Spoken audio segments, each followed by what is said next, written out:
Today, we are in the heavyweight division. Sony Bravia 9, 85 inches. Up next. I've seen things people wouldn't believe. Hey, what's up guys? I'm Brian. This is Tech Therapy. Thank you so much for joining me as we check out the Sony 85 XR90, better known as the Bravia 9 at 85 inches. I've been wanting to see this size since the Bravia 9 was announced at CES and was called the prototype. I've checked out the other sizes, 65 and 75. Historically, mini LEDs are best at their largest sizes, and the Bravia 9 is no different. 85 inches is amazing, and it might just be the best TV of the year. Without further ado, let's check out the Sony 85 XR90, better known as the Bravia 9. Thank you so much for watching.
All right, guys, let's do it. Sony 85 XR90 Bravia 9, 85 inches. This is the size that I've been waiting for. As I mentioned in the intro, especially in the last number of years, I felt that LEDs and mini LEDs improve with size. Last number of years, X95J, X95K, X95L, I've reviewed always at the 85-inch size first. Had the opportunity to do the 65-inch Bravia 9, which I was very impressed with. However, the 85-inch is on another level. Now, what's the reasoning for that in regards to mini LEDs? I do feel they are brighter. I do feel there is a higher zone count. And it does make a difference where perhaps OLEDs, unless they have extra features such as MLA or pixel boost technology, the image quality remains very similar. Not so in my experience with LEDs or mini LEDs. Even before getting into the 85-inch, I can easily recommend both the 65 and 75 without hesitation. What separates the Bravia 9 or Sony in general in the last few years is the XR processor, namely XR Clear in terms of upscaling, up conversion. The detail is amazing on Sony TVs in the last few years. The Bravia 9 is very, very bright, especially at 85 inches, easily eclipsing its predecessor, last year's very good X95L. I do feel its local dimming is as good as the X95L, however, it's throwing out much more in terms of its light output. The content you're seeing here is from our very good friend, the Amazing Jennifer Gala. Special shout out to Jennifer Gala and her second channel, HDR Super Channel. One of the biggest reasons why you're seeing a lot of Jen's content is it can go up to 4,000 nits. This content is showing the exact capability of something like the Bravia 9. Bringing up XR Clear simply because the upscaling is very good. Best in the business on all of the Sony TVs from last year forward. Now, the reason why I brought up the X95L as the Bravia 9 is the replacement for the X95L. However, I do feel it's the replacement for both the X95L and Z9K. Z9K is the 8K Master Series. Now, the Bravia 9 does have the light output close, or if not the same as the Z9K, with the local dimming, if not a bit better, of the X95L. So for me, it bridges the gap between the two. Now it is their 4K flagship. The A95L Master Series carries over. A95L Best TV last year. Now back to the X95L, what I think separates the Bravia 9 now from the X95L and the way that display was designed. I do feel the X95L was the best all-around mini LED or LED from Sony. It was very refined. It was very natural. The one weakness it had is I think it tried a little bit too hard to be an OLED. It wasn't the brightest Sony LED in history. I do like that they've changed that signature. They are looking to be ultra bright, not just to be bright or for the sake of being bright or to blind you. As you can tell by these images, it's keeping brightness where it needs to be due to whatever is on the screen. They do have a new reference monitor, which is out there making content right now at 4,000 nits. The idea is to resolve that brightness, keep that gradient, not just have the whole screen bright, just bright where it needs to be, not washing out the image, giving you that 3D look. What I love about what Sony does with their LEDs is they will not dim the image to limit blooming or to minimize it. If it blooms, they will allow it to bloom. Their biggest thing is shadow detail. That's what you'll see with their LEDs or mini LEDs more so than anything else on the market. A lot of other manufacturers will give you perhaps better blacks, but you might lose that shadow detail. That is the real advantage of what the Bravia 9 is doing. With the Z9K, you had tremendous light output, but you did have local dimming that struggled to keep up. The X95L, excellent local dimming, but however could not get as bright as something like the Z9K. That's where the Bravia 9 comes in. Add in the XR processor, and you do have that complete package for Sony in regards to their top-end mini LED. The reason you're not seeing a replacement for the A95L QD OLED is it released very late in the year. I don't think they wanted to release another QD OLED so close to the release of the A95L. If I was guessing, you're going to see another QD OLED replacement. They're not just running with LEDs and abandoning OLED. They also have the Bravia 8, which is also excellent this year. It's not a mini LED love fest where they're not going back. They do want to have options for everyone. I do ask these questions. One question I get, and I'll bring up again in this video, is why is the Bravia 9 not a Master Series? Does that mean that it's delineated in terms of quality? It's not as good as the Master Series of the past. Simply put, from what I understand, is they've minimized or changed or simplified the names of Bravia 9, Bravia 8. Instead of having a bunch of numbers or letters behind it, simplifying it even further. Master Series is a badge that many of you love, thinking it means higher end quality, calibration in the factory. All that is still there. It's just not called the Master Series anymore. Nothing to do with the quality, simply to do with simplifying the names for the consumer. Nothing more. It's that simple. Myself, I love the Master Series badge. We do have the backlight Master Drive here. For me, this is the true successor to the one and only Z9D from many, many years ago. After the Z9D, Sony did change their signature a bit. Back then, you had the Z9D and the 940E, very, very good blacks. Z9F came right after it. Now I do feel after all these years, they've circled back to give you that peak brightness and local dimming. Now for me, the change in signature is important simply because I do believe mini LEDs should be mini LEDs. I do feel from many of the manufacturers, we went backwards trying to be OLEDs, trying to minimize blooming and minimize brightness. Now you'll see me go throughout the video with Jen's material and I'll go in and out of the presets. However, the TV is so bright and so accurate that you can stay in professional and literally keep the TV like that the entire time. One of the best parts about Sony's settings is you can pretty much set it and forget it. You don't need to change your presets, though you'll be in every preset throughout this video. Now, while you'll say this content is very high end, it is. It's also very challenging, especially shots like this, where you can see that the light is there. There isn't blooming around the edges. The area that's dark needs to be dark. But to be able to keep that content where it is, that's not blooming you see on the screen. That is a spotlight, which is why the shadows are the way they are. Being able to resolve this is not easy for any TV. But what I like to see is I go back to what I said about the signature is I want mini LEDs to be mini LEDs. I want them to flex it, not only brute force it, but do use the processing and also bring the brightness. It's the only way to compete with OLEDs. OLEDs with QD OLEDs and MLA OLEDs get brighter than they ever have. If you bring your brightness down, you're never going to be able to surpass or beat them. I do feel the Bravia 9, especially at 85 inches, can hang with any OLED out there. Can't do the same thing. It can beat it differently with size, peak brightness, and HDR impact, which to me is most important.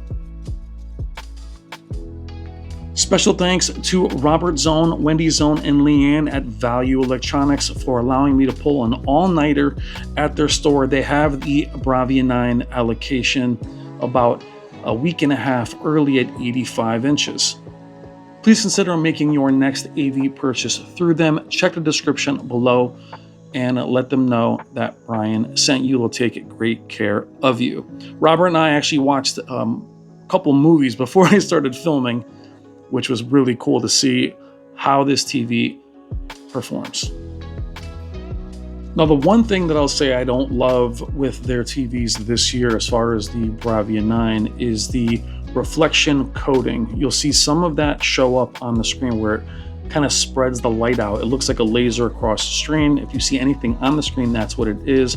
Don't love that, and I've seen that from other manufacturers this year. I'd rather just have a more glossy screen where I can actually see my reflection than see the reflection of light. I know why it's there, but that's something I have to know.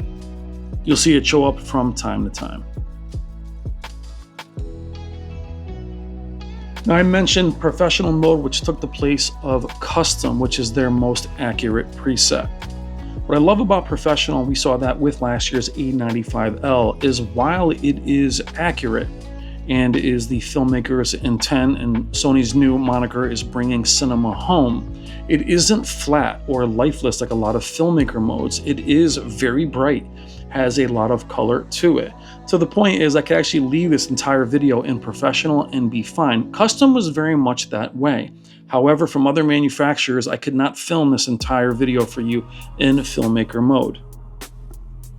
Now, is there blooming? We're now here in the standard preset. You can see with the exposure up that around the LG logo, there's a bit of haloing. It is a mini LED. There will be some occasional blooming. What I look at more importantly isn't just little parts of the logo, which the camera has just resolved. It's how is it around the image. The local dimming on the Bravia 9 is less about blooming, less about haloing, and more about getting inside the image. We saw that in the cutout from the Sony Roadshow in LA, is the local dimming wraps around the image where a lot of other manufacturers just light things up and darken things. They want to get within the image, showing you more detail and more what we call micro contrast, which is similar to OLEDs. But does it bloom? There is blooming. Again, it is a mini LED, but it is minimal. To the point with being somebody like me who's always loved mini LEDs and then ran over to OLED for the last 4 or 5 years, the Bravia 9 is definitely wanting me to go back, simply because of the local dimming, peak brightness, processing, and more importantly, HDR impact, which you're going to see in this shot right here. Again, Jen's footage will go up to 4,000 nits in certain shots. She actually does have dedicated Bravia 9 videos you can check out on her channel. And again, the HDR Super channel, check in the description below for the links to her channels. Also, think about becoming a Patreon. You can download them in Atmos and Dolby Vision. Going through the presets again to show you that even something like Cinema is still very bright. Standard obviously is more saturated, less accurate. However, both standard and even vivid, as long as you warm them up, they're useful. But again, HDR impact and being able to keep that under control to continue to show you the different steps of gradients. Now, can this Bravia 9 pull me away from OLED? The answer is yes. Now, my use case is very specific. I PC game in a very dark room. However, the HDR impact that we're seeing here with the Bravia 9 is something that I've missed even from the brightest OLEDs. It's really there. It's not a perceived brightness. It does hit differently. You do feel like there is heat there. Also, the 85-inch size is felt, even if you're coming from an 83-inch. Now, I'll tell you this, that with the Samsung QN900D and 800D, the bezel-less design of their 85 almost makes it feel smaller than an 83. Not so here. I love that bezel-less design from Samsung, but the Bravia 9 does feel bigger and heftier. I actually like that if I'm going up to 85. So now the conversation can be had. 65-inch, let's say Bravia 9 versus 65-inch G4, hard to have an advantage at the same size. However, now take an 85-inch Bravia 9 versus a smaller OLED, especially a 77-inch A95 QD OLED, and now we really have a fight. And you will see me compare those. Now, the reason why I haven't compared these TVs yet, even though they are all over the room behind me, is I personally don't feel it's appropriate to compare them yet. I want to give each model its own time in the sun, its own time to shine. Now, there is an A95L QD OLED 77-inch to my right. There's also a Samsung QN95D at 75 inches. When we have a Bravia 9 at 75, I will compare them. I will also compare a Bravia 7 at 85 inches the minute that it shows up in the store. Very impressed with the Bravia 7 as well. Saw that at 65 inches. Expect the performance to get better as they get larger. Now again, checking out the local dimming here. Where there is any haloing would be the TV itself is very bright. It doesn't really show up as a halo around like a loading screen or anything. The TV is super bright. I have no problems with it at all. But again, if you want zero, chances are you're going to be better off with an OLED, and that's fine. The best thing we have about TVs now, you have these choices from every manufacturer out there, especially Sony and Samsung having options of all different sizes and all different technologies.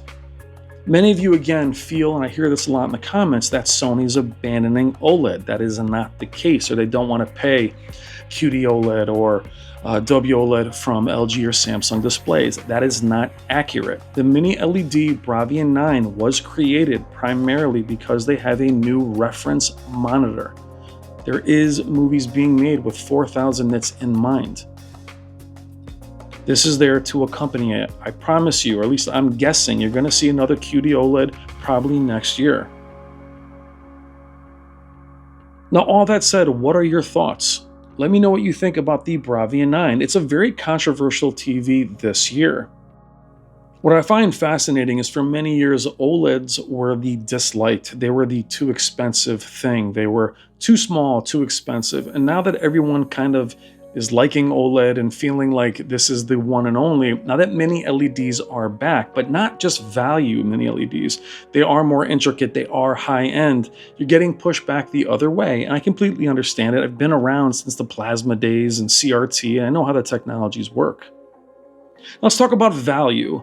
A lot of you think that the Bravia 9 is too expensive. Well, at 85 inches, it's $1,000 less than the 83-inch LG G4. It's also much cheaper than the 83-inch A90J, which released just a few years ago, which was $9,000 at 83 inches. Now, where the value does change is when the TVs do get smaller and margins change. The 65-inch is in line with an OLED. Some of you feel that you shouldn't charge those prices for mini LEDs. I really don't agree with that. I think if it's high quality, they should charge appropriately. Now, Robert does have Bravia 9s everywhere. We're going to move into a dark room for the very end to another 85-inch Bravia 9. It is an embarrassment of riches at Value Electronics. Now, I could have shot this entire video in a dark room, did not feel the need as it performed very well in the low ambient light part of Value Electronics, which is much in the front. Now, shooting it in the daylight is difficult. As I mentioned, the reflective screen or anti-reflection screen does create that refraction, but it does truly excel in a dark room.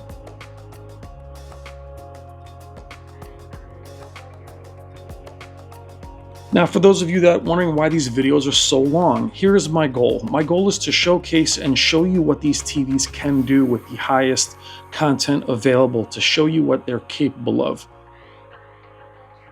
We also have a community that is very positive and very knowledgeable. Love you guys that watch these videos live. I premiere every video and I sit with you and watch them together. So for me, these videos are long. Feel free to skip around and use the fast forward and rewind, but I do leave them long because I want you to see every kind of content you can imagine. Why don't I show movies or sports? Copyright is lethal on YouTube, and I just won't risk my channel trying to show you movies. Even paused movies can get hit. I won't risk that. These are very hard demos, and there isn't really haloing around them. That's just the content. Bravia 9 does an excellent job. These are very bright.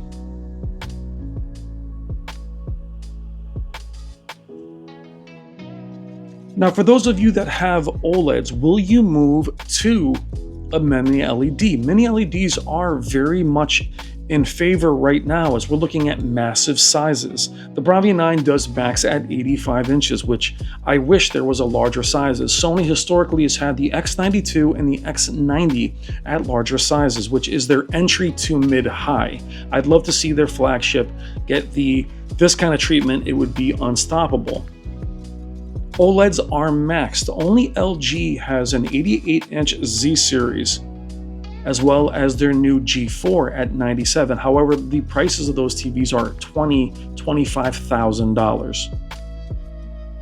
To me, the Bravia 9 at $5,000 or $5 and a little bit is a tremendous value at 85 inches, guys. I remember when TVs at 75 inches, namely the Z9D, was $9,000 when it released.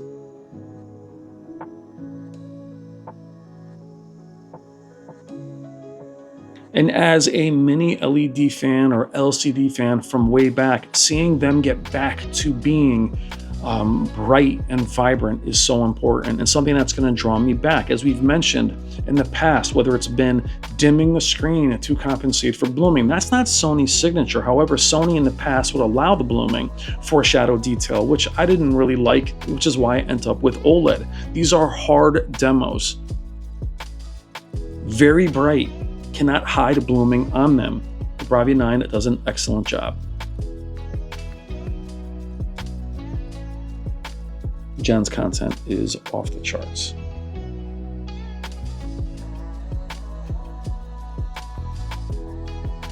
Now we're going to move back into the main room of Value Electronics and do some gaming on the PS5. Ghost of Tsushima. Now what we see now from Sony from last year is you'll have the same gain bar. Won't spend a lot of time on that. My focus here is the picture quality. You have 3 different presets, which is very much welcomed here. FPS is brighter, RTS is darker. I like the standard. Shadow detail, again, in a game like Ghost of Tsushima is very important, keeping blooming to a minimum. What I don't love about the game mode for Sony with their mini LEDs, well, also even with their OLEDs, is black adjust is gone, and that dynamic contrast is also gone. I also don't feel that the local dimming is going to be as effective. Actually, any mini LED, the local dimming is not quite as effective. However, it is very good. The game mode is gorgeous, especially the specular highlights you're going to see in both Street Fighter and Tekken leap off the screen. Now you're missing things like 144 Hertz. It only has 2 HDMI 2.1, one of them being the eARC. That's where Sony is still behind the other manufacturers. However, the game mode is gorgeous. Their processing, though XR Clear is not a factor in gaming, their processing is still above every other mini LED manufacturer in regards to detail. And that is seen here in games like Street Fighter. So for me, as a gamer, even as a PC gamer, the game mode is good looking enough for me to recommend it to gamers, even hardcore gamers. However, if you need 144 Hertz, if you need a lot of those PC-centric features, you'll have to look elsewhere. However, I don't believe that gaming is a weakness anymore in regards to Sony's mini LEDs. I'd love to see a more cinema type game mode, which allows advanced contrast, allows things like black adjust. These are features I do like. However, Sony does have reality creation where you can definitely clean up the image, make it sharper without much noise, and smooth gradation is here as well. The game bar is fine, it's welcome. Again, a lot like the other manufacturers. But the brightness, you can't really see it on the camera, but the sparks leap off the screen more than any other TV I've seen this year, including any of the OLEDs. So very happy with the game mode. Also, the game mode looked great on the Bravia 7, the Bravia 9, and the Bravia 8. The different genre presets give us more flexibility. It used to be with Sony, either you liked the game mode or you didn't. You can change the image. Overall, very happy with it. Happy all around. In closing, towards the end of the video, what are your thoughts? Now, if you hate mini LEDs, I am not going to change your mind. That is not my job either, to help you change your mind if you really dislike something. If you're open-minded, the Bravia 9 is awesome. The 85-inch is clearly the best version, one of the best mini LEDs I've ever seen. Gives you that peak brightness, you have the processing as well as the local dimming. HDR impact, flexibility of image. It is the best mini LED they've ever produced. Again, Z9K, Z9G, raw power. Lost the local dimming. X95L, refined local dimming, not as bright. Here you do have the complete package of all those things combined and XR processing. Easy recommendation, 85-inch. Again, it's actually a good value in comparison to the OLEDs at the same size. Don't love the reflection handling on most of the mini LEDs this year. That's probably one weakness. It does bloom a bit with the bright presets. Go back into professional and you'll be fine. Sounds very good as well. I actually have the Barn 9 in front, but didn't have time to shoot it. Awesome design. So again, easy to recommend. I'm Brian. This is Tech Therapy. Please consider liking and subscribing. Thank you so much for watching. Love you guys. Take care.